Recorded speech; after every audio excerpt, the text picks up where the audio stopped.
मैं तो कहता हूँ कि जल्लादों का जो शासन चल रहा था वो समाप्त हो गया और बंगाल अब असली मायने में आज़ाद अब हुआ है।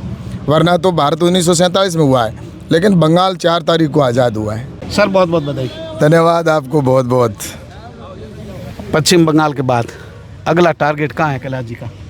ऐसा है कि बंगाल जीत ही सबसे बड़ी खुशी है। आज पूरे बंगाल के अंदर जो जीत हुई है उसका जश्न पूरे देश में मनाया जा रहा है। आपने देखा होगा, मैं जब से बंगाल से आया हूँ तब से लगातार हर गांव में स्वागत हो रहा है। तो ये खुशी अपने आप में एक अलग ही खुशी है बंगाल की। और मैं जहाँ तक सोचता हूँ कि बंगाल बांग्लादेश में जाने से बच गया। हमारे प्रधानमंत्री नरेंद्र मोदी जी के नेतृत्व पर वहाँ की जनता ने विश्वास किया और एक गुंडा राज का अंत हुआ। मैं तो कहता हूँ कि जल्लादों का जो शासन चल रहा था वो समाप्त हो गया।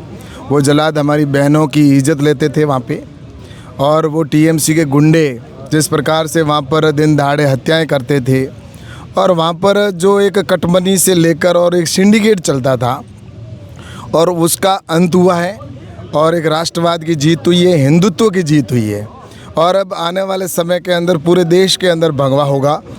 पूरा आपने देखा होगा नक्शे के अंदर सब जगह भारतीय जनता पार्टी की भगवामयी सरकारें बनी हुई है। कुछ अब साउथ का पार्ट बचा है। आने वाले समय के अंदर साउथ हमारा टारगेट रहेगा और पूरा देश भगवा हो जाएगा। और निश्चित रूप से सनातन सरकार जो बननी चाहिए वो निश्चित रूप से आने वाले समय में आपको पेमाराम जी देखने को मिलेगी। हमारे जैसे लोग बाड़मेर में बैठे बैठे बातें कर रहे हैं। पाकिस्तान जो है यहाँ फेंसिंग लगी हुई है और बॉर्डर जो बांग्लादेश यानी पूर्वी पाकिस्तान का वो के आज तक खुला पड़ा। अब ज़मीन देगी भाजपा सरकार जो आई है। हाँ, ये सच्चाई कितनी? ये बिल्कुल इसमें सच्चाई है। मेरी जहाँ मैं चुनाव में वहाँ 28 विधानसभा मेरे पास थी वहाँ पे, और जो राष्ट्रीय नेतृत्व मुझे सौंपी थी उसमें से 27 जीते। वो सारी बॉर्डर की थी। 3 सीमाएं लगती थी वहाँ पे। नेपाल का बॉर्डर लगता था, भूटान का बॉर्डर लगता था और बांग्लादेश का बॉर्डर लगता था।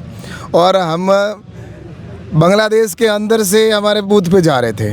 नेपाल के अंदर जाना है तो हमारी खुली सीमाएं थी, वहाँ पर हम सीधा उसके अंदर से हमारी विधानसभा के अंदर जा रहे थे। तो इस प्रकार से वहाँ पर कोई व्यवस्था नाम की जिस प्रकार से बॉर्डर के ऊपर देखने को जाए तो वहाँ पर टीएमसी के वहाँ पर जो गुंडे थे उन्होंने उस बॉर्डर के ऊपर वहाँ बांग्लादेशी घुसपैठिए अंदर घुस जाते थे और वही आकर यहाँ पर सरकार चलाते थे।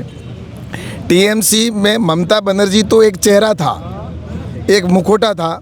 बाकी टोटल वहाँ के जो रोहिंग्या थे बांग्लादेश के, वो ही वहाँ पर टीएमसी के गुंडे बनकर वो सरकार चलाते थे। प्रशासन उनके हिसाब से चलता था। और निश्चित रूप से उस बॉर्डर को देखें और हमारे बाड़मेर जैसलमेर का जो इस सीमा का बॉर्डर है वहाँ पर घुसपैठिए इतने आते थे और उनको संरक्षण कौन देता था? वहाँ की सरकार देती थी। बांग्लादेशी जिस तरह से अंदर आ जाते थे और उसके बाद में वो वहाँ पर वहीं के लोकल जो उनके वहाँ के जो मुस्लिम होते थे उनके घरों में वो रुकते थे और वहाँ वो राशन कार्ड बनाते थे और फिर वहाँ पर रहना शुरू हो जाते थे।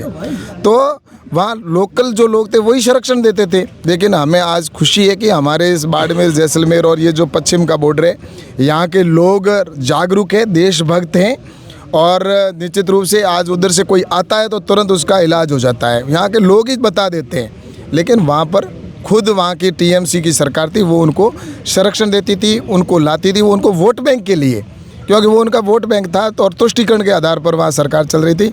अब मैं सोचता हूँ कि निश्चित रूप से आने वाले समय के अंदर सरकार वहाँ पर फेंसिंग भी करेगी।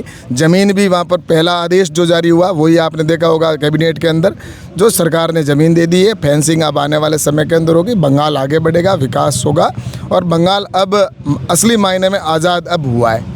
वरना तो भारत 1947 में हुआ है, लेकिन बंगाल 4 तारीख को आज़ाद हुआ है। बहुत बहुत बधाई दोबारा। धन्यवाद आपको।